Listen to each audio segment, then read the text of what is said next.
Hi hello नमस्कार दोस्तों। स्वागत है आप सभी का टॉक्स विद मीनाक्षी शो में। आज हम बात करेंगे संस्कृत के ज्ञान, विज्ञान और भविष्य पर।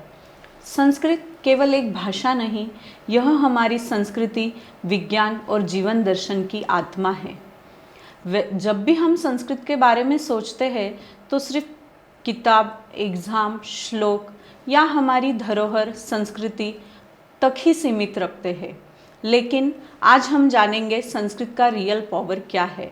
और हमारे साथ जुड़े हैं आदरणीय तेजस मालपुरे सर जी, जो संस्कृत के अद्भुत अध्यापक हैं, जिन्होंने ज्ञान को ही अपना जीवन बना लिया है, जिनका एमए इन संस्कृत हो चुका है। वो बहुत सारे राष्ट्रीय संस्कृत संस्थाओं से जुड़े हुए हैं। राष्ट्रीय संस्कृत संस्था की प्रथम व द्वितीय दीक्षा भी उन्होंने उत्तीर्ण की हुई है।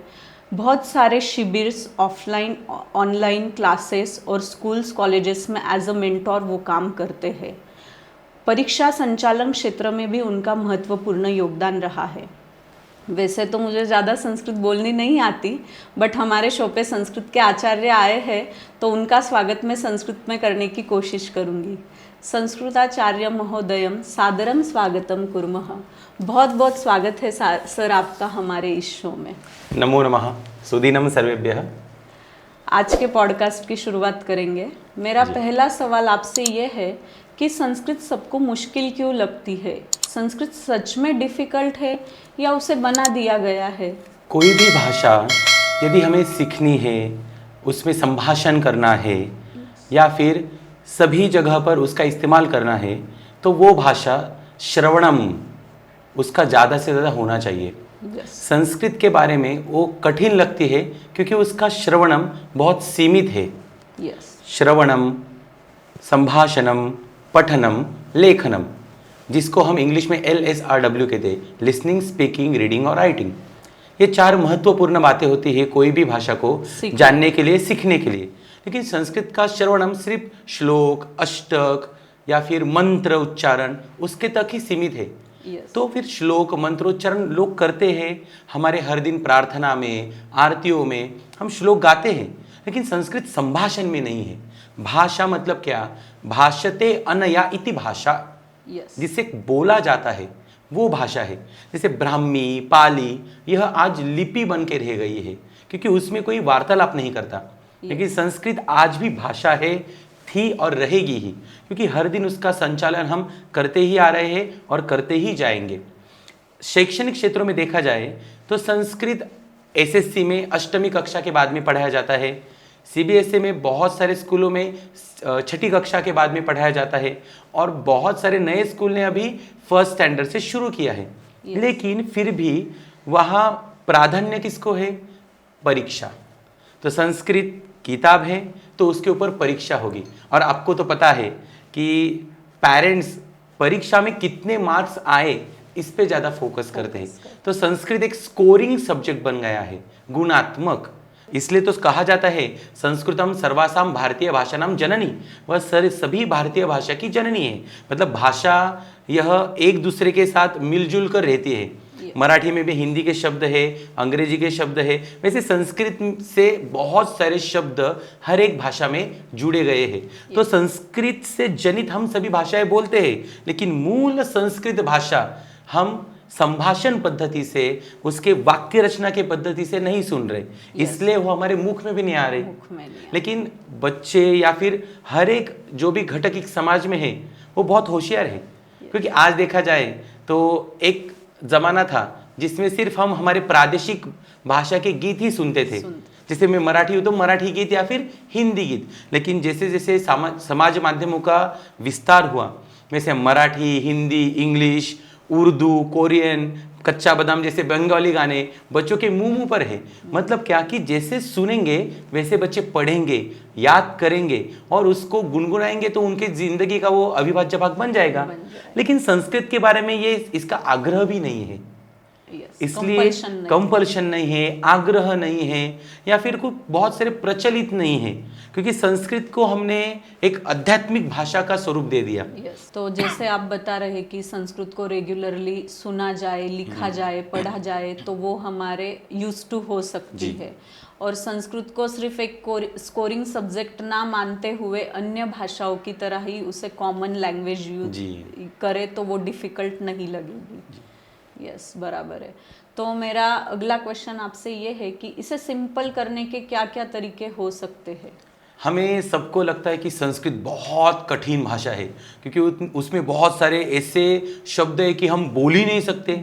मतलब संस्कृत में वैसे श्लोक तो है ही, कठिन श्लोक भी है, लेकिन संस्कृतम सरलम अस्ति कठिनम किमपि नास्ति, बहुत सरल है। और संस्कृत को बहुत सरल बनाने का एक आसान तरीका है, उसको बाल्यकाल से पढ़ाया जाए। क्योंकि कोई भी भाषा यदि बाल्यकाल से पढ़ाया जाए तो वो भाषा फॉरेन लैंग्वेज नहीं रहती। यस, जो भी नई भाषा हम पढ़ते हैं हमें लगता है ये तो फॉरेन लैंग्वेज है, मेरे लिए कठिन है क्योंकि वो नहीं है। यदि बाल्यकाल से पढ़ाया जाए, उसको हर दिन विद्यालयों में या फिर हमारे दैनंदिन गृह विभाग में उसको यदि जोड़ा जाए तो वो कठिन नहीं होगी और ये आसानी से हो सकता है। बाल्यकाल से सहजता से, रोचक पद्धति से, मनोरंजन पद्धति से आपको संस्कृत को उसको इंट्रोड्यूस करना पड़ेगा। यस, खेल खेल में ही खेल बच्चों खेल को में सिखाना जी पड़ेगा। वही है। जैसे आंग्ल भाषा, अंग्रेजी भाषा तो हमारी मूल भाषा नहीं है, नहीं, फिर भी वो अनिवार्य है और उसको पढ़ने का आग्रह भी है। यस, बहुत सारे माता पिता तो बच्चों को कहते हैं कि आंग्ल संभाषण आपको नहीं आया तो आपकी जिंदगी में आपने कुछ नहीं किया, वृथागतम तस्य नरस्य जीवितम, आपका जीवन तो व्यर्थ है। यस, जैसे हम ट्विंकल ट्विंकल लिटिल स्टार सुनते हैं तो संस्कृत में भी है तारे तारे भासी कथम, तो वो क्यों नहीं सुना जाए? यस, यदि जॉनी जॉनी एस पापा है तो कृष्ण कृष्ण आमंब, तो वो क्यों नहीं सुना जाए? If you are happy and you know it, इसका भी संस्कृत है। करवाम करतालम, तो वो क्यों नहीं सुनाया जाए? वो तो हमारे मूल भाषा में है। और संस्कृत यदि बच्चा जान लेगा, संस्कृत के गाने सुनेगा तो उसकी स्मरण शक्ति, धृति शक्ति, धारणा शक्ति, ग्रहण शक्ति, आकलन शक्ति, वैचारिक उसकी क्षमता, तार्किक बुद्धि, जो इसको हमारी बुद्धि के जो भाग कहा जाता है, problem solving, critical thinking, creative thinking, logical thinking, reasoning, या बुद्धि के 5 विभाग होते हैं। यह सभी बुद्धि के विभाग प्रकाशित होंगे। सिर्फ संस्कृत सुनने से ही हमारे जिंदगी में एक नया प्रकाश उज्ज्वलित होता है, क्योंकि संस्कृत शब्दों में वो ताकत है, संस्कृत वर्णमाला इतनी प्रभावी है। तो जो भाषा लिपि और उच्चारण में उसमें कम से कम भेद हो तो वो भाषा अच्छी मानी जाती है। तो संस्कृत में हर एक उच्चारण, हर एक वर्ण का उच्चारण एक ही है, कंफ्यूज नहीं होते हैं बच्चे। तो आसानी से हम जो सुनेंगे वही बोलेंगे और उससे हमारे सभी मतलब वर्णमाला जो कहा जाए तो उसको कंठ्य, तालव्य, मूर्धन्य, इस सभी हमारे जो मुख के भाग है उसको जागृत करता है। मतलब जो बच्चे अच्छे नहीं बोल सकते उनसे राम रक्षा आप गवाओ, 3-4 महीने में वो स्पष्ट बोलने लगेगा। ये संस्कृत की ताकत है। या फिर वर्णमाला में जो हमने स्कूल में सीखा भी है 12 खड़ी, तो अ आ जैसे क का की, ऐसे संस्कृत की पूरी वर्णमाला उससे बुलवा लो, उसकी जो भी तोत्रापन होगा वो चला जाएगा। यह संस्कृत की ताकत है। दिस इज अभी आधुनिक विज्ञान में, स्पीच थेरेपी में बहुत सारे जो डॉक्टर्स है वो रिकमेंड करते हैं कि आप संस्कृत के श्लोक उससे गवाओ, तो उसके उच्चारण शुद्ध होंगे, तो प्रादेशिक भाषाओं का ज्ञान भी बढ़ेगा। यदि संस्कृत आप बाल्यकाल से दोगे तो वही शब्द वो संस्कृत में सुन रहा है वही हिंदी में भी आएगा, मराठी में भी आएगा। यदि वो गुजरात गया तो वही भी वो शब्द उसको सुनाई देगा, तो वो उसकी जिंदगी का आसान भाग बनेगी और उसको लगेगा मुझे, मैं तो संस्कृत जानता हूँ तो बाकी भाषा भी मुझे आने लगी है। और ये ऐसा होता ही है, यूजर फ्रेंडली लैंग्वेज जी। और संस्कृत का एक मूल तत्व है, जैसे कहा जाता है शेयरिंग इज केयरिंग, तो संस्कृत ने सभी भाषाओं को बहुत शेयरिंग किया है और उनकी केयर भी की है कि जो खुद परिपूर्ण है और अन्य भाषाओं को परिपूर्ण बनाने के लिए वो बनी है। इतनी श्रेष्ठतम भाषा है, तो बच्चों को आसान तरीके से सुनाए तो उनको राइम सुनाना चाहिए, बालगीत सुनाने चाहिए, व्यवहारिक शब्दावली सुनानी चाहिए, हर दिन के प्रयोग का उसको भाग बनाना चाहिए। तो संस्कृत क्यों नहीं आएगी? आसानी से आती है। और ऐसे प्रयोग हम कर रहे हैं। हमें लगता है कि बच्चे आंग्ल भाषा अपनी मातृभाषा से ज़्यादा संस्कृत को अपना रहे हैं। Yes, यह हम देख रहे हैं, हर दिन का वह हमारा व्यक्तिगत अनुभव है। यस। जी तो जैसे प्ले ग्रुप से मराठी, हिंदी और इंग्लिश इंट्रोड्यूस की जाती है, तो आपका मानना है कि संस्कृत भी प्ले ग्रुप से इंट्रोड्यूस की गई तो वो श्लोक नहीं सॉल्यूशन बन सकती है जी। बच्चों के लिए। और आपने एक बहुत बढ़िया बात कही कि संस्कृत ने और लैंग्वेजेस को सपोर्ट दिया है, उन्हें कंप्लीट किया है। जी बिल्कुल बढ़िया।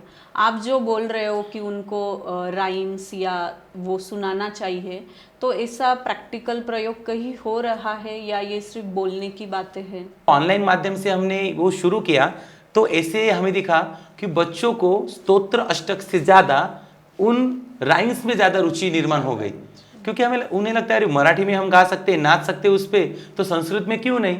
और सभी माता पिता जी को भी वो विशेष लगा, क्योंकि अरे मेरा बच्चा संस्कृत में गा रहा है, तो वीडियो बना के स्टेटस। और कोरोना में तो हम सब घर पे ही थे, हर दिन शेयरिंग इज केयरिंग चल रहा था, उसका मैसेज उसको शेयर करो, तो वो तो चलता रहे। तो संस्कृत में ऐसे हमने प्रयोग किया और हमने सोचा कि अष्टमी नवमी दशमी कक्षा को तो हम पढ़ा ही रहे हैं, सीबीएसई को 6th स्टैंडर्ड से ऑनवर्ड्स हम पढ़ा ही रहे हैं, लेकिन उन बच्चों को ज़्यादा से ज़्यादा सिर्फ संस्कृत से जुड़ाव था मार्क्स के लिए। और करियर ऑप्शन क्या है सर, अभी तो अर्थकरी विद्या, आईटी में जाना है, एआई डेवलप हो रहा है, तो संस्कृत में कैसे करियर करेंगे। तो 5-6 साल में जब सिर्फ उनको परीक्षा के लिए संस्कृत है, तो रुचि निर्माण करना बहुत कठिन है। तो मतलब सहस्र में से, 1000 में से कोई एक बच्चा संस्कृत 11th-12th में लेता था। तो हमने सोचा वो कार्यकाल उसको पढ़ाने का बढ़ाना चाहिए। तो हमने सोचा कि चलो 1st स्टैंडर्ड से क्यों ना हम ऐसा पाठ्यक्रम बनाएं जो बच्चों को बहुत आसान लगे, उनको मजा भी आए और वो सर्वसमावेशक हो। तो उसमें हमने क्या किया, राइम्स, तो राइम्स को उठाया। तो हमने जो पाठ्यक्रम बनाया उसमें सबसे ज्यादा प्राधान्य राइम्स को है। हमने तो संस्कृत के झुम्पा भी बनाए हैं कि बच्चे गाएंगे, नाचेंगे, they can enjoy the Sanskrit language. तो यदि वो भाषा में एंजॉय कर सकेगा तो उसको लगेगा अरे इंग्लिश गाने जो हम उस गा रहे हैं, नाच रहे, तो संस्कृत में क्यों नहीं। तो और उस संस्कृत भाषा में एक ताकत है, वो भाषा जो पढ़ रहा है वो भाषा उसकी बन जाती है, उसमें एक अपनापन है, उसमें एक मिठास है, मधुरता है। तो संस्कृत भाषा की वो रोचकता है, तो जो भी पढ़ेगा उसको अपना लेगा। तो बाल्यकाल से बच्चे तो मतलब वो ओपन माइंड होते हैं, उनके दिमाग में कोई भी कंपार्टमेंट नहीं होता। कोई भी जाति, धर्म, छोटा बड़ा, ये जो सभी भेदभाव हम जब बड़े होके सीखते हैं, उसको लर्निंग कहे या फिर आज के कार्यकाल में अनलर्निंग का भाग कहे, पता नहीं, लेकिन जो हमारे दिमाग में जो मर्यादे बना के हमने रखे हैं, हमने तो कलर्स को भी डिवाइड कर दिया। मनुष्य रूप से हम कितना प्रगत हुए उसके बारे में सोचना पड़ेगा। लेकिन बाल्यकाल में बच्चों के दिमाग में वो कुछ नहीं होता, तो बच्चों को पढ़ाया जाए ऐसा हमने सोचा। और जो हमारा विद्यालय है अशोका यूनिवर्सल स्कूल, अशोका विद्यालय, उसके जो मुख्य है उनको हम मिले और उनसे बातें हुई। उनके भी दिमाग में चल रहा था कि संस्कृत जैसी भाषा हम हमारे स्कूल में नर्सरी से क्यों नहीं पढ़ा सकते, प्ले ग्रुप से क्यों नहीं पढ़ा सकते। तो उनके विचार और हमारे विचार उसमें बहुत मिलाव था और वो कारवा आगे चला। तो जो नर्सरी से हमने जो बैच शुरू की थी, आज वो 2nd स्टैंडर्ड तक आई है। और आपको सुन के हैरानी होगी कि 2nd स्टैंडर्ड के बच्चों को सामान्य संस्कृत वाक्य रचना आती है। संस्कृत के कम से कम 30-35 उनको राइम्स पता है। क्लास में जब बच्चे आते हैं तो नमो नमः, स्वागतम, शुभ दिनम, धन्यवादः, पुनर्मिलामः, कुशलम अस्ति वा, कुशलम किम, ये बहुत आसानी से बोलते हैं। नर्सरी के बच्चे भी नमो नमः, स्वागतम, अस्तु, 1 से लेकर 20 तक उनकी जो गिनती उनको आती है, कलर्स के नाम पता है। इतना ही नहीं, वो क्लास में आते समय अहम प्रविशानी, मैं अंदर आऊँ, हम गच्छानी, हम जलम पीबामी, वो उसको ना मोल्ड कर देते हैं। जैसे उनको अभी हमने सिखाए अहम खादानी, मैं खाऊं, तो बच्चा अगर अहम पराठा खादानी, तो उनको अभी वो जोड़ रहे हैं भाषा को, वो सीख रहे हैं और बहुत रोचकता से उनको बहुत आनंद आता है और उनके जिंदगी का वो अभी अविभाज्य भाग बन गया। क्लास में जब बच्चे वो पढ़ते हैं तो अलग अलग तरीके से प्रश्न पूछते हैं और बच्चों के प्रश्न मतलब हमें भी सोचने के लिए मजबूर करते हैं, क्योंकि एक निरागस निष्पाप मन से आए हुए वो प्रश्न है। मतलब क्यूरियोसिटी से आए हैं, ज्ञान तृष्णा से आए हुए प्रश्न है, तो वो हमें भी एक अलग तरीके से प्रभावशाली बनाते हैं, हमें भी सोचने के लिए मजबूर करते हैं। पेरेंट्स ने अपने बच्चों को वो पढ़ने के लिए सजग करना चाहिए।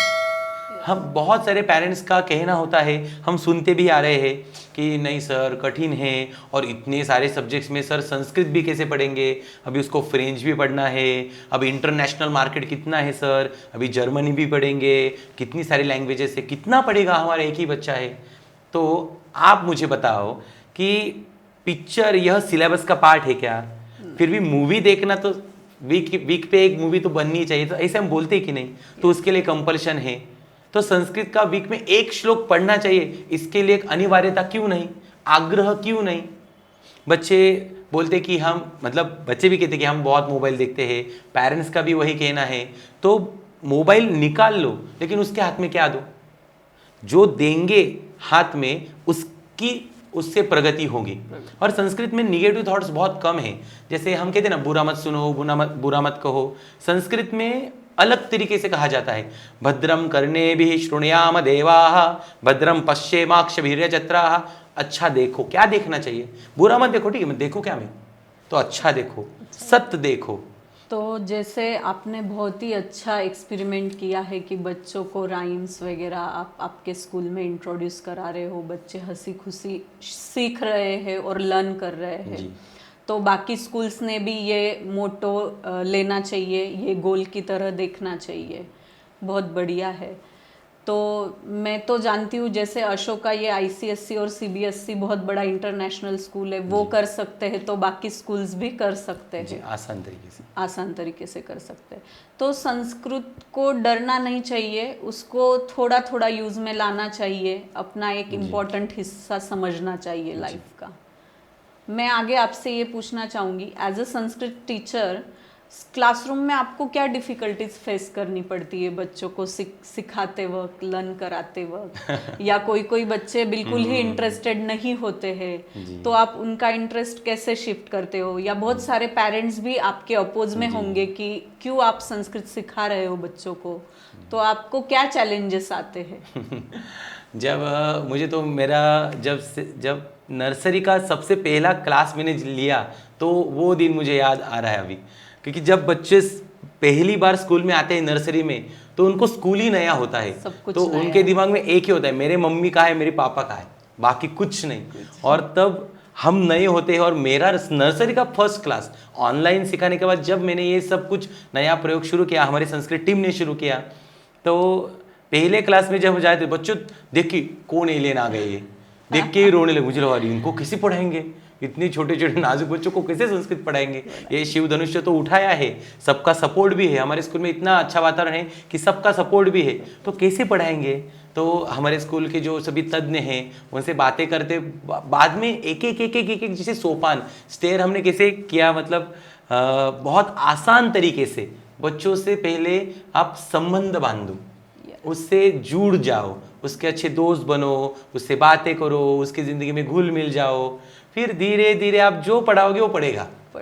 यस, नर्सरी और प्ले ग्रुप के जो मतलब बच्चे होते हैं उनका माइंड सब कुछ सीखने के लिए प्रिपेयर होता है, तो आप जो भी सिखाओगे बच्चे सीखेंगे। और बहुत सारे यूट्यूब चैनल्स भी अवेलेबल है संस्कृत के राइम स्टोरीज के लिए। अगर आप बच्चा देख रहा है मोबाइल, तो आप इंग्लिश पोयम ना लगाते हुए उनको संस्कृत की पोयम, संस्कृत की स्टोरीज सुनाइए, तो वो अच्छा ग्रास्पिंग पावर बढ़ेगा, उनका माइंड स्ट्रांग होगा। जी। तो एक बात तो है कि बच्चों से संबंध जितने जल्दी हम बना सकेंगे, फ्रेंडली होकर, या फिर बहुत सारी चीज़ें हैं उसमें, तो बच्चा हमसे जुड़ गया तो हमें जो पढ़ाना है उससे भी वो जुड़ जाएगा। तो फर्स्ट चैलेंज वो होना चाहिए कि इसलिए एक शिक्षक हमेशा एक अच्छा साइकोलॉजिस्ट होना चाहिए।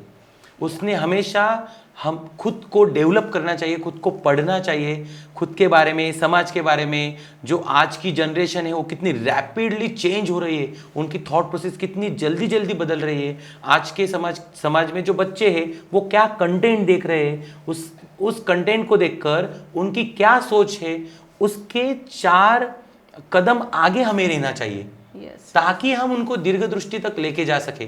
तो एक अच्छा शिक्षक, एक अच्छा साइकोलॉजिस्ट और एक अच्छा रिसर्चर होना चाहिए, संशोधक बहुत होना बढ़िया चाहिए। बात कही आप। तो ही हम पढ़ा सकते हैं, पढ़ा सकते, क्योंकि टीचर बनना ये बच्चों को जी, जानना ही जरूरी, तभी जी, बच्चों को आप सिखा सकते हैं। क्योंकि टीचर को एक डेस्टिनेशन नहीं है, it is a life long process, कि हर दिन हम टीचर बन रहे हैं, हर दिन हम स्टूडेंट बन रहे हैं, हर दिन हम अच्छे अच्छे ह्यूमन बन रहे हैं। तो ये फर्स्ट चैलेंज था। फिर सेकंड चैलेंज, जो भाषा बच्चा सुन नहीं रहा उस भाषा को वीकली वंस और ट्वाइस सेशन में आपको सुनाना है बार बार, और गारंटी नहीं है कि घर पे जाके वो बाहर फिर से सुनेगा। यदि भी आपने ऑडियो मटेरियल भेजा, यूट्यूब की लिंक भेजी, लेकिन गारंटी नहीं वो सुनेगा ही। तो हमारा चैलेंज क्या है, 30 मिनट का जो भी सेशन है उसमें ज़्यादा से ज़्यादा उसको संस्कृत कान में सुनाओ। नमो नमः, स्वागतम, शुभ दिनम, कुशलम किम, एकम द्वे त्रीणि चत्वारि, सुनाते जाओ, तो उसको आदत पड़ेगी सुनने की। तो श्रवणम उसका बढ़ाना। और जब पेरेंट टीचर मीटिंग हो या फिर हमारे स्कूल में जो कल्मिनेशन एक प्रोसेस होता है, वहाँ पे जब पेरेंट्स मिलते हैं तो बार बार पेरेंट्स से यही कहना कि आपको उसको सुनाना है, क्योंकि श्रवणम यह भाषा का मूलाधार है। तो सुनाओ आप उसको, आप उससे बातें करो, आप उससे पूछो, तो उसको भी लगेगा अरे स्कूल में भी है और एक मेरे घर में भी है। तो बाद में वो समाज में ढूंढने लगेगा, तो उसकी वो भाषा बन जाती। तो सेकेंड, श्रवणम उसका बढ़ाना, ये बड़ा चैलेंज था। थर्ड, कि मराठी, हिंदी या फिर इंग्लिश या फिर अन्य विषयों के लिए जो टीचिंग एड्स होते हैं, शैक्षणिक साहित्य, वो बहुत उपलब्ध हैं। बहुत सारी जो प्राइवेट संस्थाएं हैं उन्होंने बनाया है, यूट्यूब पे उसके बहुत सारे डेमोन्स्ट्रेशन हमें मिलते हैं, या फिर टीचिंग मेथोडोलॉजीज भी उपलब्ध है कि, लेकिन संस्कृत में इतने छोटे बच्चों को पढ़ाना, इसके लिए इतना साहित्य उपलब्ध नहीं है। तो वो बनाना, उस तरीके से संशोधन करना, जो संस्था यह काम कर रही है उनसे मिलना, वो बच्चों को क्या उनका माइंडसेट है, हम क्या दे सकते हैं उनको उस आयु में, वो वैसा टीचिंग एड बनाना। अन्य भाषाओं में उन्होंने कैसे पढ़ाया है, वो कैसे कर रहे हैं, वो देखना, उनको उनसे कुछ लेना, हमारा कुछ देना, शेयरिंग इज केयरिंग, इस प्रकार से उनका टीचिंग एड्स निर्माण करना। और वो दोनों माध्यम से, मतलब एक ऑनलाइन माध्यम से जो में ऑडियो देने हैं बच्चों को, या फिर जो इमेजेस देने हैं, या फिर कुछ रील मेकिंग करनी है, कुछ शॉर्ट वीडियोस बनाने हैं, कुछ लॉन्ग वीडियोस बनाने हैं, उस माध्यम से ही उन बच्चों को ही वीडियो बनाना। ये बहुत कठिन बात है। हमें एक रील बनाने जो देखते हैं हम 30 सेकंड की, 40 सेकंड की देखते हैं, लेकिन जब बनाने जाते हैं तो उन बच्चों को स्थिर बैठकर उनसे वो बोल के, मतलब बहुत कठिन होता है, मतलब बहुत मज़ा भी है उसमें। उन बच्चों से मिलना हर दिन, यह एक शिक्षक की उपलब्धि है, उससे मतलब बढ़िया कुछ नहीं हो सकता ज़िंदगी में।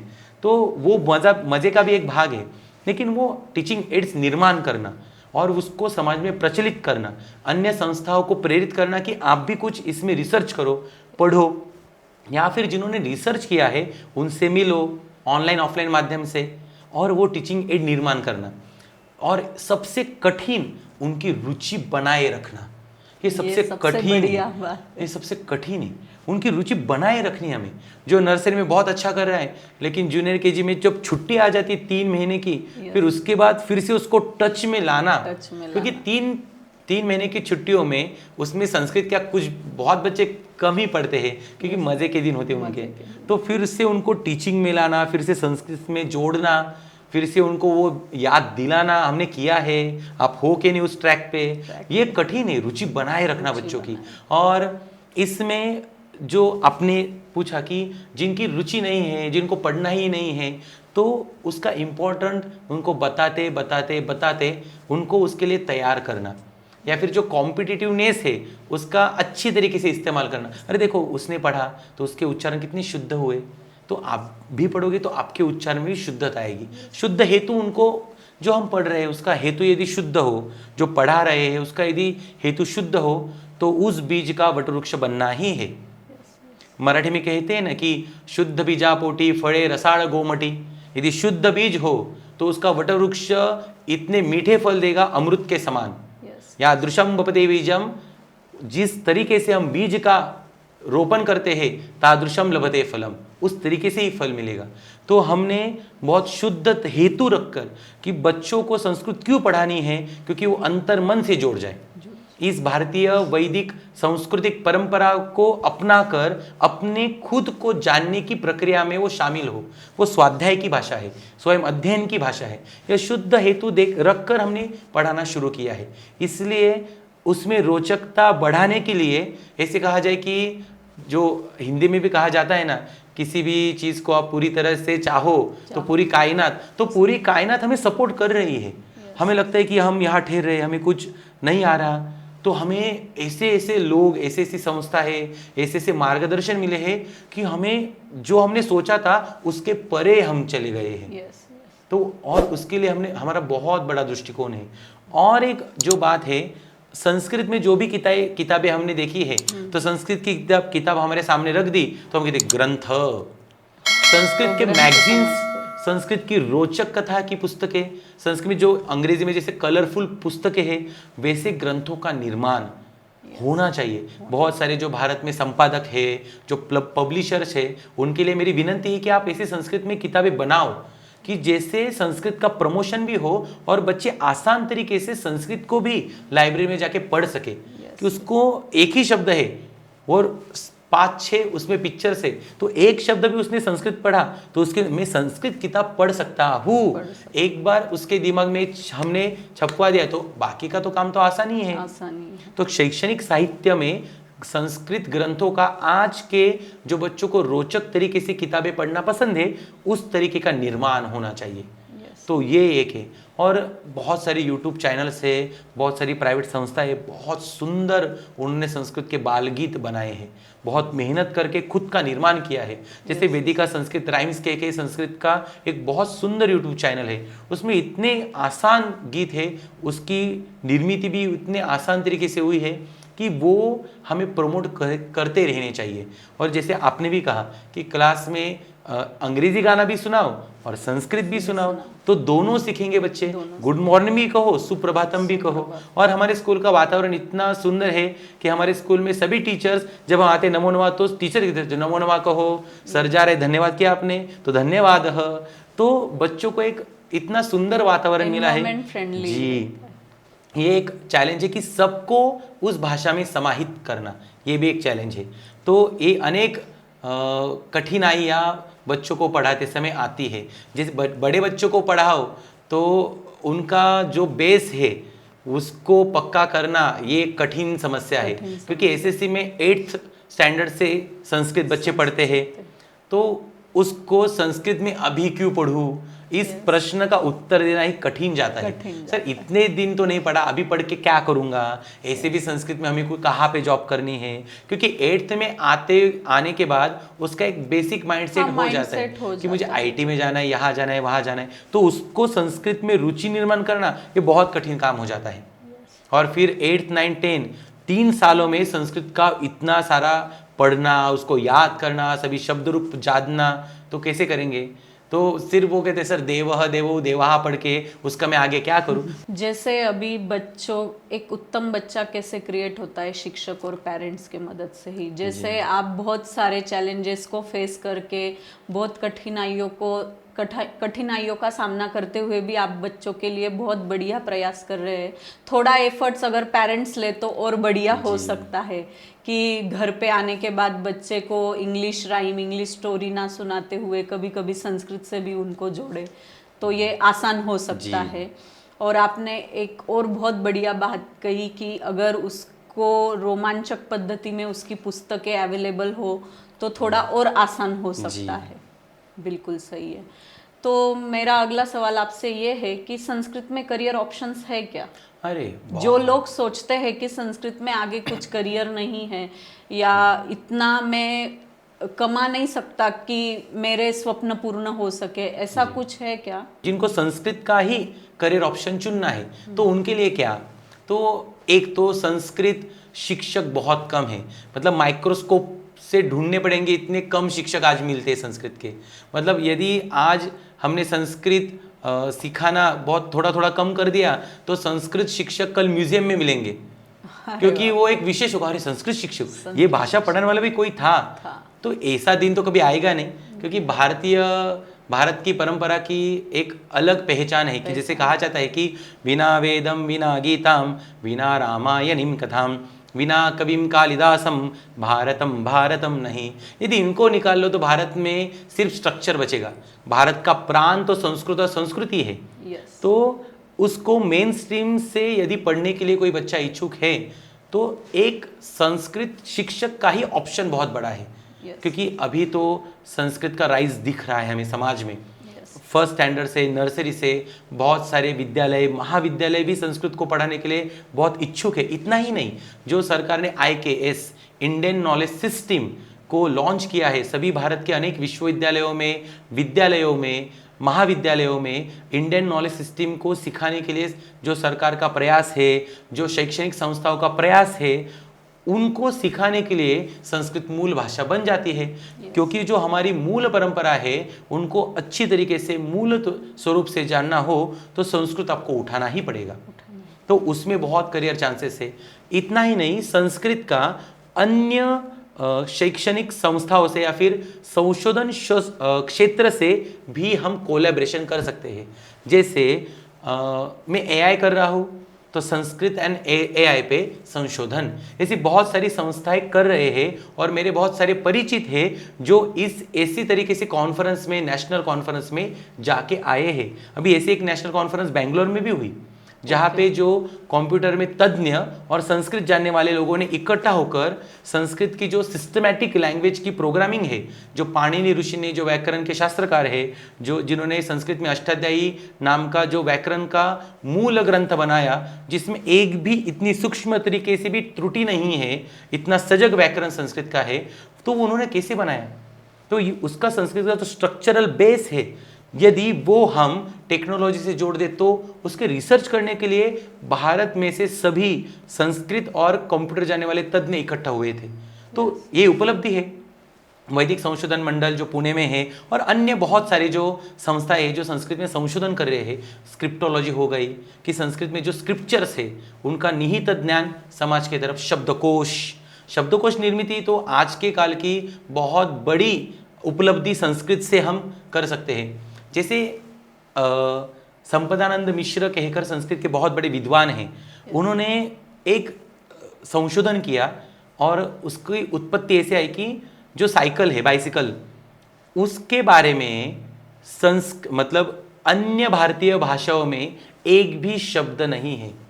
हमने एक भी शब्द साइकिल के बारे में बनाया नहीं। साइकिल, चेन, पेंडल, देखो आप मडगार्ड, हम तो मडगार्ड कहते हैं, मडगार्ड को मडगार्ड बन गया हमने।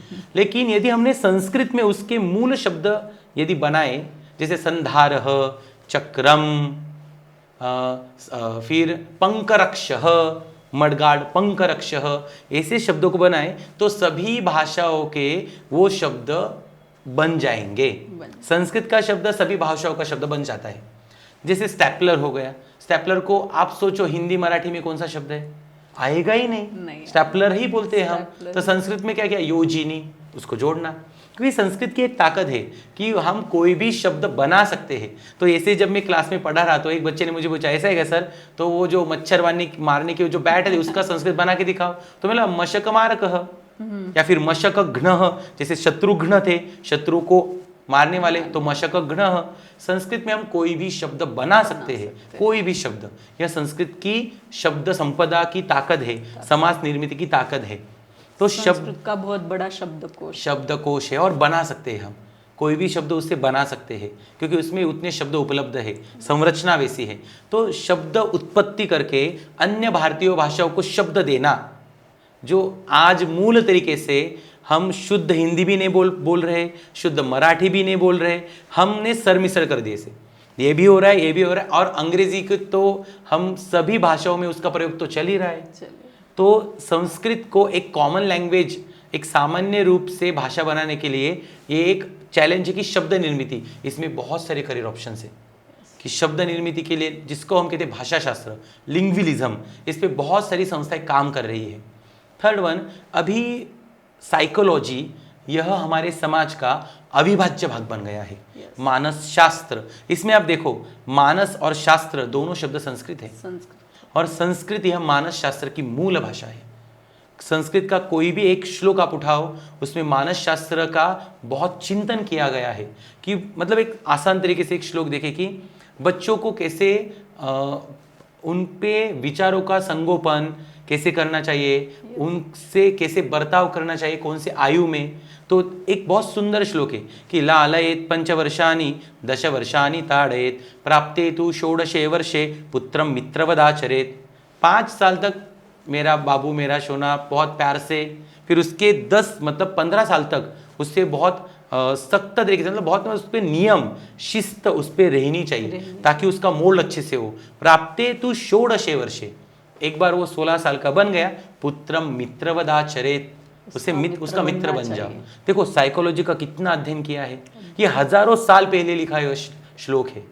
अभी आज हम कहते हैं ना समाज में कि आपका बेटा बेटा नहीं, उससे फ्रेंडली व्यवहार करो, तो ये कितने पहले हमें सोचा है। तो मानस शास्त्र का मूल अध्ययन हमें सभी मूल ग्रंथों में मिलेगा, नीतिशास्त्र में मिलेगा, रामायण महाभारत में मिलेगा, सभी जो संस्कृत के मूल चरित्र है उसमें मिलेगा। तो यह आज की मूल साइकोलॉजी की, मानस शास्त्र की जो समाज की डिमांड है, यदि हम उसको संस्कृत और संस्कृति से जोड़ दें तो हम अच्छे मानस शास्त्रज्ञ भी बनेंगे और समाज की जो फुलफिलमेंट है उसको भी पूरा कर सकेंगे। तो this is the best career option. जो समाज की संरचना है उसमें हम कुछ योगदान दे सकेंगे क्या, जैसे समाज शास्त्र, भौतिक शास्त्र, खगोल शास्त्र, ज्योतिष शास्त्र, ये जब सभी शास्त्र है, इसमें आप देखोगे तो संस्कृत के सभी मूल तत्व, मूल संग्रह दिखते हैं। तो उनका अध्ययन हम कब करेंगे? आयुर्वेद का अध्ययन। अभी क्या होता है, एनडब्ल्यूटी बच्चे देते हैं, तो एनडब्ल्यूटी देने के बाद सभी स्टूडेंट की फर्स्ट प्रायोरिटी क्या होती है, मुझे एमबीबीएस मिलना चाहिए। फिर एमबीबीएस नहीं हुआ तो फिर बीएचएमएस, फिर फिजियोथेरेपी, फिर डेंटिस्ट, नहीं तो नेचुरोथेरेपी, फिर लास्ट में चलो फिर आयुर्वेद का डॉक्टर बन जाता हूँ। तो ऐसे यदि आप आयुर्वेद की तरफ जाओगे तो समाज में मूल शरीर संपदा के जो विचार आयुर्वेद में निहित है उनको हम कैसे दे सकेंगे। और 11-12 में यदि आपने सभी सब्जेक्ट आंग्ल भाषा में, इंग्लिश में पढ़े हैं, तो बाद में 1 साल में जब आयुर्वेद आप पढ़ोगे, फर्स्ट बीएएमएस के फर्स्ट साल में संस्कृत के बहुत सारे सब्जेक्ट्स है उसमें, तो आते नहीं, तो फिर से इंग्लिश में ही पढ़ना है, तो मूल ज्ञान कैसे होगा। तो इसलिए सेंट्रल संस्कृत यूनिवर्सिटी ने 10th ऑनवर्ड से आयुर्वेद शुरू कर दिया। 11-12 में ही आप एडमिशन लो, संस्कृत में ही होगा, उसमें आयुर्वेद का मूल परिचय होगा। Without NWT you will become a doctor in BAMS. कितना बड़े ऑप्शन है, बढ़िया, आप ही सोचो। और ये तो हमारे नासिक के लिए एक बहुत अच्छी बात भी है, क्योंकि नासिक में सेंट्रल संस्कृत यूनिवर्सिटी का एक उनकी 12 शाखा 12th उनकी ब्रांच नासिक में आई है। अभी वो उनका जो सेटअप है वो 11th ऑनवर्ड चल रहा है। 11 से आगे वो बच्चों को पढ़ा रहे पीएचडी तक। लेकिन नासिक में मोर देन 40 एकड़ ऑफ लैंड सेंट्रल गवर्नमेंट ने उनको दिया है ताकि वो संस्कृत का बहुत बड़ा गुरुकुल का निर्माण करे। तो कुछ सालों के बाद नासिक में मतलब भारत का सबसे गुरुकुल दिखे तो उसमें कोई आश्चर्य होने की बात नहीं है। तो अभी वहाँ पे सिखाने वाले शिक्षक, संशोधन करने वाले शिक्षक, वहाँ पे कार्यरत जो भी होगा उसके लिए जो लगने वाले जो ह्यूमन रिसोर्सेज है, वो देखो कितने जॉब अवेलेबल है। तो अभी जो बच्चा 10th में है, यदि वो उस दृष्टि से देखे तो 5-6 साल बाद उसकी जॉब तो वही है, उसको सिर्फ उस मार्ग को पकड़ना है। ऐसे हर एक शास्त्र में, हर एक दृष्टिकोण से हम देखें तो संस्कृत को आप अलग नहीं कर सकते। आईआईटी में भी मानव्य विद्या विभाग जो होता है वहाँ संस्कृत पढ़ाई जाती है। हमें लगता है कि आईआईटी मतलब क्या, कि टेक्निकल स्टडीज ओनली। मानव विद्या विभाग में अष्टाध्यायी नाम का मूल ग्रंथ पढ़ाया जाता है। इतना ही नहीं, यदि आप अर्थतज्ञ हो तो कौटिल्य अर्थशास्त्र है, याज्ञवल्क्य स्मृति है, रामायण रघुवंश के बहुत सारे उदाहरण हैं जो हमें अर्थनीति समझाते हैं।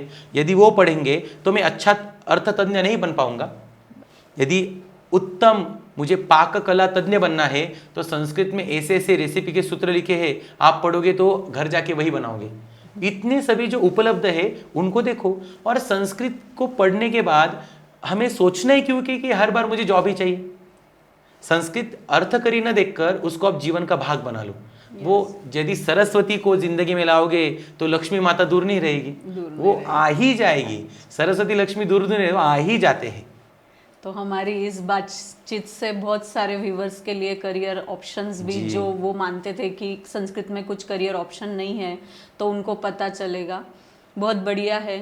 संस्कृत ये भूतकाल और साइंस ना होते हुए बहुत रिलीवेंट भाषा है, और एआई के इस युग में भी संस्कृत का इतना अभाव है, ये बहुत बढ़िया बात है। और मैंने कुछ रिसर्च की थी तो मुझे ये भी पता चला कि एआई के बहुत सारे अल्गोरिदम्स वगैरह ये संस्कृत में लिखे गए हैं, क्योंकि वो डिकोड नहीं होते हैं जल्दी, इसलिए संस्कृत का वहाँ पे बहुत बड़ा योगदान रहा है। और उसमें बहुत रिसर्च चल रहा है रिसर्च चल रहा है। वेस्टर्न कंट्रीज भी संस्कृत के तरफ आकर्षित हो रही है, क्या ये सच है? और क्यों वेस्टर्न कंट्रीज इतना इंटरेस्टेड है संस्कृत में, जबकि ये तो इंडिया की ओरिजिन लैंग्वेज मानी जाती है, हमारी संस्कृति है, हमारी धरोहर है, फिर भी वेस्टर्न कंट्रीज उसके तरफ अट्रैक्ट है, ऐसा क्यों? इसके लिए मैं आपके व्यूवर्स को बताना चाहता हूँ कि यूट्यूब पे जाके आप एक सर्च करना कि Sanskrit interview of foreigners on DD news. तो फॉरेनर्स जो मूलतः भारतीय नहीं, वही के मिट्टी में जन्मे हुए जो है विदेशी, वो भारत में आकर संस्कृत की मूल भाषा को जानकर अभी उन्होंने खुद के नाम भी परिवर्तन कर दिए संस्कृत की तरफ से, जो आनंद हम जो लगाते वैसे, और उनके इंटरव्यू संस्कृत में है। मतलब पूछने वाले भी संस्कृत पूछ रहे हैं और बोलने वाले भी संस्कृत बोल रहे हैं। और दुख की बात ये है कि हमें भारतीयों को समझ में आने के लिए नीचे हिंदी सबटाइटल्स दिए हैं। मतलब ये दुख की भी बात है और मतलब अभिमान की बात है। देखो सभी विश्व में संस्कृत पढ़ा जा रहा है। तो ये तो मतलब अभी सोशल मीडिया का बहुत प्रसार, इसलिए हमें मालूम हो रहा है कि फॉरेन कंट्रीज में भी संस्कृत बहुत प्रचलित है, लेकिन वो पहले से था। क्योंकि योग जो विचारधारा है हमारी, योग विचारधारा सभी फॉरेन कंट्रीज में लोग फॉलो कर रहे हैं। बहुत सारे इंस्टीट्यूट में योग सिखाना कंपलसरी हो गया है, और जब सोशल मीडिया का राइज हुआ तो उसका प्रचलन हमें बहुत दिख ही रहा है। लेकिन हम जर्मन में जाएंगे तो बहुत सारे इंस्टीट्यूट में Sanskrit as a compulsory subject उन्होंने किया है, या फिर माइनर में रखा है, जैसे मेजर सब्जेक्ट्स और माइनर सब्जेक्ट्स, वो ऑप्शन उनके तरफ वहाँ दिख रहा है। और संस्कृत का रुझाव क्यों है, उसका मूल देखें तो भौतिक विचारधारों के परे जाकर संस्कृत यह मानव मूल्य का संवर्धन करती है। इसलिए क्योंकि भौतिक विचारधारा हमें समाज में ज़्यादा से ज़्यादा फॉरेन कंट्रीज में दिख रही है। मटेरियलिस्टिक हैप्पीनेस के पीछे दौड़ने वाला पूरा समाज है, और उसके बाद मटेरियलिस्टिक हैप्पीनेस बहुत आनंद नहीं देता, तो उनको अब वो उबने लगे हैं, तो वो अंतर्मुख हो गए हैं। उसको हम संस्कृत में कहते हैं कि वो स्मशान वैरागी बन गए हैं। क्योंकि एक वैरागी ऐसे होता है कि जो अंतर से आता है, सब छूट जाता है, और एक वैरागी ऐसे होता है कि अभी क्या करूँ, मेरी शादी नहीं हो रही तो मैं शादी ही नहीं करूँगा, तो वो स्मशान वैरागी। तो उनको भौतिक विलास में इतना दिन वो रहे हैं कि वो अभी उनको लगा कि अभी अंदर तो झांकना पड़ेगा। तो अंदर झांकने के लिए उत्तर कौन दे रहा है? फिर संस्कृति वैदिक परंपरा, तो वो आने लगे हैं। बहुत सारी जो हमारी आध्यात्मिक संस्थाएं हैं, उन्होंने उनके सेंटर्स फॉरेन में जो है, तो उनसे वो लोग अनेक परदेशियों से विदेशियों से जुड़ रहे हैं, और हमारी मूल परंपरा उनको सिखा रहे हैं। तो मूल परंपरा सिखा रहे तो वो संस्कृत के श्लोक गाने लगे, तो उनको लगा संस्कृत सीखनी चाहिए। तो धीरे धीरे करके वो उनका एक एजुकेशनल पार्ट बन गया है बहुत सारे इंस्टीट्यूट्स का, और उसका फैलाव बहुत ज़ोर से हो रहा है, बहुत ज़ोर से। बहुत सारे योग शिक्षक इंडिया में पढ़ा रहे हैं जो मूलतः विदेशी हैं, जो यहाँ आकर उन्होंने उनकी जिंदगी का वो भाग बना लिया। तो ये अचरज करने वाली विस्मयकारक बात है, लेकिन ये सच है। आप सेंट्रल संस्कृत यूनिवर्सिटी में जाओगे तो पूरे विश्व में से पढ़ने के लिए आए हुए छात्र वहाँ पे मिलेंगे। तो ये तो आज हम आजू बाजू देख नहीं पा रहे, लेकिन वो दिखने लगेगा। और उसका मतलब कैसे होता है कि बाहर के लोग करने लगे तो हम भी करते हैं, ये क्रेज बढ़ जाता है, ट्रेंड में आ जाते हैं। दुख की भी बात है, और हम इंडियंस वेस्टर्न ट्रेंड की तरफ ज्यादा आकर्षित हो जाते हैं। तो हमें भी ऐसे करना पड़ेगा कि कोई एक फॉरेनर गीता सीख रहा है तो अरे हाँ वो सीख रहे मतलब ये बढ़िया है, साहब लोग सीख रहे हैं मतलब ये बढ़िया होगा, ऐसे सोचेंगे तो तब भी पढ़ेंगे तो भी चलेगा। किसी भी तरीके से आप संस्कृति से जुड़ेंगे तो जीवन का विकास ही है। यदि उनकी तरफ से आए तो कोई टेंशन नहीं, हमारे मूल परंपरा से आए तो भी कोई टेंशन नहीं, लेकिन जुड़ना यह मूल बात है। और वो बाहर के कंट्रीज में उनको पता चल रहा है, इसलिए वो जुड़ रहे, श्रीमद् भगवद गीता के थॉट प्रोसेस वो जुड़ रहे हैं। मतलब मैंने विल स्मिथ का कुछ इंटरव्यू में सुना, वो श्रीमद् भगवद गीता अर्जुन के कैरेक्टर के बारे में बहुत स्पॉन्टेनियसली बातें कर रहा है। तो उनके तरफ ये जो ज्ञान परंपरा पहुंच रही है, तो हमारे पास तो सब कुछ अवेलेबल है, फिर भी हम नहीं लेना, क्योंकि संस्कृत में कहा भी जाता है अति परिचयात अवज्ञा। बहुत परिचय हो गया तो अवज्ञा हो जाती है। जैसे गोदावरी का पानी हमारे घर घर में आ रहा है, लेकिन क्या है, इधर हर दिन का तो है, तो अति परिचयात अवज्ञा। लेकिन इस जो मानसिकता को बदलने की जरूरत है, और वो होगी, हम ही करेंगे, और कौन करेगा। जी, आयुर्वेद, योगा और संस्कृत का बहुत स्ट्रॉन्ग कनेक्शन है, और वो आगे भी चलेगा। जी, वेस्टर्न कंट्रीज हमारा ज्ञान सीख रही है, तो हमें भी सीखना चाहिए। हमारे पास तो सब कुछ अवेलेबल है, बस एक कदम बढ़ाने की देरी है। मैं आपसे पूछना चाहूँगी, क्या इंडिया में आमतौर पर सबसे ज़्यादा संस्कृत कहाँ बोली जाती है या यूज़ की जाती है, ऐसा कहीं है? जी, एक संस्कृत ग्राम है मत्तूर कहकर, वहाँ पे संस्कृत मतलब संपूर्ण ग्राम संस्कृत ही है। तो संस्कृत भारती यह संस्कृत संभाषण, संस्कृत भाषा का प्रचार करने के लिए संपूर्ण विश्व में बहुत काम कर रही है। संस्कृत भारती जैसी संस्था को प्रणाम है, क्योंकि उन्होंने संस्कृत संभाषण शिविर शुरू किया। मतलब 10 दिन में आप संस्कृत सीखो, फिर उसके बाद एक एक करके वो संस्कृत सिखाने के लिए बहुत लोगों को जोड़ रही है। उनकी दिल्ली और काशी में संस्कृत संवादशाला भी है। 15 दिन वहाँ जाके आप संस्कृत सीख सकते हो, और ये बहुत अल्प मूल्य में या फिर निःशुल्क हो रहा है।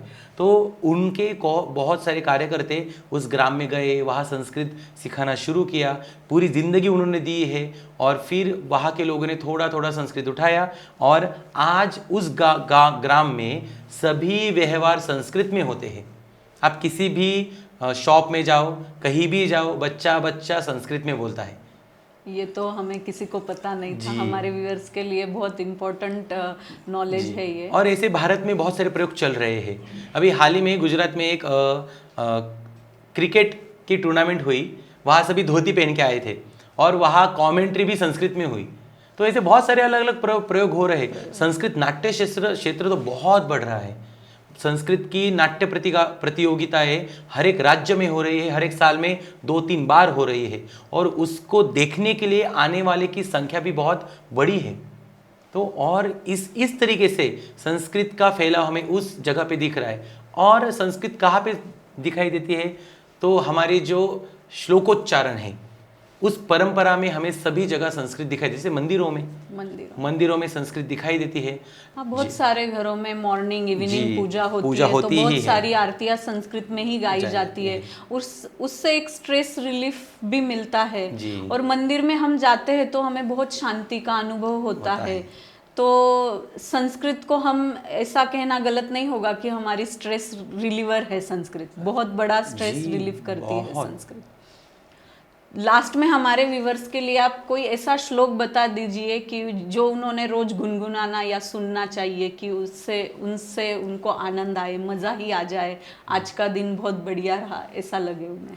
संस्कृत पढ़ के और हर दिन पढ़ने के बाद मैं अच्छा विद्यार्थी बनने के लिए कोशिश कर रहा हूँ, ऐसा प्रेरणा देने वाला एक श्लोक हर दिन मैं सुनता हूँ। उसको बच्चों को भी पढ़ने के लिए आग्रही हूँ मैं।